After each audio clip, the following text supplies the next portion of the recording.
Hi guys, this is Shilpa Mittal and this video is for 10th class student. हम 14 chapter continue कर रहे हैं। 14 chapter का हम क्वेश्चन नंबर 4 देख रहे हैं। इसके फर्स्ट पार्ट में मैं आपको टेबल बनाना सिखा चुकी हूँ, एन की वैल्यू बता चुकी हूँ, एन बाय 2 हमने कैसे फाइंड आउट किया वो बता चुकी हूँ। नाउ हमारे पास एन बाय 2 की वैल्यू है 20। This is R N by 2's value which is 20। अब आपको देखना है क्यूमुलेटिव फ्रिक्वेंसी में कि 20 किन दो वैल्यूज के बीच में आ सकता है। सो 2017 से 29 के बीच में आता है। उसमें आपको ध्यान देना है इस अपर लिमिट पे। इस अपर क्यूमुलेटिव फ्रिक्वेंसी का आपको देखना है class interval which is this. ये आपका क्लास इंटरवल है। उसकी लोअर लिमिट हो जाएगी आपकी एल की वैल्यू। ये आपकी एल की वैल्यू हो गई। उसकी फ्रिक्वेंसी हो जाएगी आपकी एफ की वैल्यू। ये आपकी एफ की वैल्यू हो गई। एंड उसके पहले वाले क्यूमुलेटिव फ्रिक्वेंसी हो जाएगी आपकी सी एफ। मैं आपको रिपीट करती हूँ, हमारी एन बाय 2 की वैल्यू है ये 20 का अगर हम देखें तो 17 से 29 के बीच में आता है क्यूमुलेटिव फ्रिक्वेंसी में ये। उसमें आपको अपर लिमिट देखनी है विच इज 29। तो उसका क्लास इंटरवल, उसके क्लास इंटरवल की लोअर वैल्यू आपकी एल की वैल्यू बन जाती है।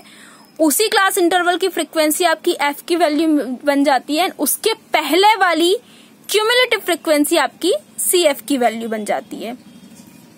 सो अगर हम देखें तो हमारे पास एल की वैल्यू आ गई है 144.5, एफ की वैल्यू आ गई है 12, सी एफ की वैल्यू आ गई है 17। एंड इस क्लास इंटरवल के बीच में डिफरेंस कितना है? इस क्लास इंटरवल के बीच में डिफरेंस है 9 नंबर्स का। तो आपकी हाइट आ गई 9।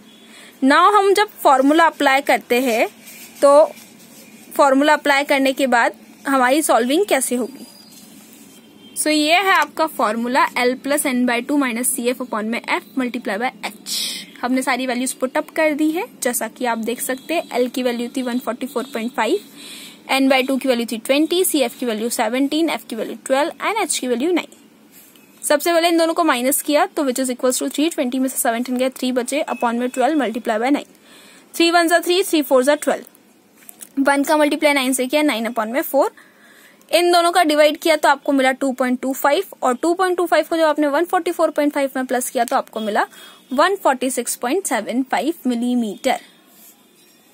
अगेन मैं आपको रिपीट करती हूँ प्रोसेस। ये हमने अपना फॉर्मूला अप्लाई किया है। इस फॉर्मूले के हिसाब से L की वैल्यू है 144.5, N बाय 2 की वैल्यू है हमारे पास 20। एज आई टोल्ड यू, आप देख सकते हैं मैंने यहाँ पे पहले ही सारी वैल्यूज निकाल के रखी है। तो इन्हीं वैल्यूज को हम ऊपर पुट कर रहे हैं। सी एफ की वैल्यू है 17, एच की वैल्यू है 9 एंड एफ की वैल्यू है 12। 20 में से सब 17 माइनस करेंगे तो 3 बचेगा, अपॉन में 12 multiply by 9 as it is. And बाहर जो 144.5 चल रहा है वो भी एज इट इज। 3 और 12 को कैंसिल किया, 3 1 जा 3, 3 4 जा 12 एंड 9 1 जा 9। 9 को जब 1 से मल्टीप्लाई किया तो 9 1 जा 9 एंड अपॉन में 4 as it is and 144.5 plus भी एज इट इज। जब 4 को 9 से डिवाइड किया तो हमारे पास बचा 2.25। डिवाइड करने पे हमें आंसर मिलता है 2.25। जब 144.5 को हमने 2.25 से प्लस किया तो हमें मिला 146.75। ये आपका फाइनल मीडियन का आंसर है। अगर आपको फॉर्मूला पुट करने में या वैल्यूज हमने कैसे फाइंड आउट करी टेबल में से वो निकालने में कोई भी क्वेरी हो तो आप मुझसे कमेंट सेक्शन में कमेंट करके पूछ सकते हैं। ये चीज मैं आपको दोबारा क्लियर कर दूंगी।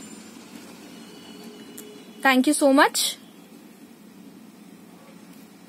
क्वेश्चन नंबर 6, 5 एंड 6 आपका होमवर्क है। Thank you.